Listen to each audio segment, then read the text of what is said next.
एक समय की बात है, एक सेठ के पास एक व्यक्ति काम करता था। सेठ उस व्यक्ति पर बहुत विश्वास करता था। जो भी जरूरी काम हो, सेठ हमेशा उसी व्यक्ति से कहता था। वो व्यक्ति भगवान का बहुत बड़ा भक्त था। वो सदा भगवान के चिंतन, भजन, कीर्तन, स्मरण, सत्संग आदि का लाभ लेता रहता था।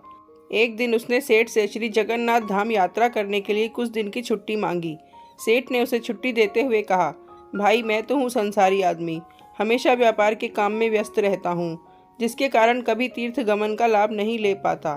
तुम जा ही रहे हो तो ये लो 100 रुपये, मेरी ओर से श्री जगन्नाथ प्रभु के चरणों में समर्पित कर देना। भक्त सेठ से 100 रुपये लेकर श्री जगन्नाथ धाम यात्रा पर निकल गया। कई दिन की पैदल यात्रा करने के बाद वो श्री जगन्नाथपुरी पहुंचा। मंदिर की ओर प्रस्थान करते समय उसने रास्ते में देखा कि बहुत सारे संत, भक्तजन, वैष्णवजन हरि नाम संकीर्तन बड़ी मस्ती में कर रहे हैं। सभी की आंखों से अश्रुधारा बह रही है। जोर जोर से हरि बोल गूंज रहा है। संकीर्तन में बहुत आनंद आ रहा था। भक्त भी वहीं रुककर हरि नाम संकीर्तन का आनंद लेने लगा। फिर उसने देखा कि संकीर्तन करने वाले भक्तजन इतनी देर से संकीर्तन करने के कारण उनके होठ सूखे हुए हैं। वो दिखने में कुछ भूखे भी प्रतीत हो रहे हैं। उसने सोचा, क्यों ना सेठ के 100 रुपये से इन भक्तों को भोजन करा दूं। उसने उन सभी को उन 100 रुपये में से भोजन की व्यवस्था कर दी। सबको भोजन कराने में उसे कुल 98 रुपये खर्च करने पड़े।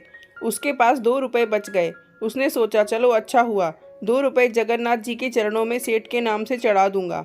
जब सेठ पूछेगा तो मैं कहूँगा पैसे चढ़ा दिए। सेठ ये तो नहीं कहेगा 100 रुपये चढ़ाए। सेठ पूछेगा पैसे चढ़ा दिए, मैं बोल दूंगा कि पैसे चढ़ा दिए।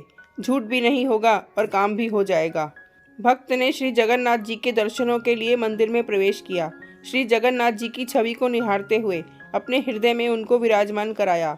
अंत में उसने सेठ के 2 रुपये श्री जगन्नाथ जी के चरणों में चढ़ा दिए और बोला, ये 2 रुपये सेठ ने भेजे हैं। उसी रात सेठ के पास स्वप्न में श्री जगन्नाथ जी आए, आशीर्वाद दिया और बोले, सेठ तुम्हारे 98 रुपये मिल गए हैं। ये कहकर श्री जगन्नाथ जी अंतर्ध्यान हो गए। सेठ जाग गया। सोचने लगा, मेरा नौकर तो बड़ा ईमानदार है, पर अचानक उसे क्या जरूरत पड़ गई थी। उसने 2 रुपये भगवान को कम चढ़ाए। उसने 2 रुपये का क्या खा लिया, उसे ऐसी क्या जरूरत पड़ी। ऐसा विचार सेठ करता रहा। काफी दिन बीतने के बाद भक्त वापस आया और सेठ के पास पहुंचा। सेठ ने कहा कि मेरे पैसे जगन्नाथ जी को चढ़ा दिए थे। भक्त बोला, हाँ मैंने पैसे चढ़ा दिए। सेठ ने कहा, पर तुमने 98 रुपये क्यों चढ़ाए, 2 रुपये किस काम में प्रयोग किए। तब भक्त ने सारी बात बताई कि उसने 98 रुपये से संतों को भोजन करा दिया था और ठाकुर जी को सिर्फ 2 रुपये चढ़ाए थे। सेठ सारी बात समझ गया। वह बड़ा खुश हुआ तथा भक्त के चरणों में गिर पड़ा और बोला, आप धन्य हो, आपकी वजह से मुझे श्री जगन्नाथ जी के दर्शन यहीं बैठे बैठे हो गए।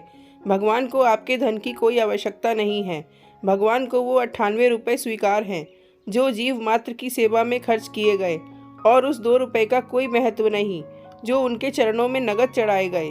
भगवान को चढ़ावे की जरूरत नहीं होती। सच्चे मन से किसी जरूरतमंद की जरूरत को पूरा कर देना भी भगवान को भेंट चढ़ाने से भी कहीं ज़्यादा अच्छा होता है। हम उस परमात्मा को क्या दे सकते हैं जिसके दर पर हम खुद ही भिखारी हैं।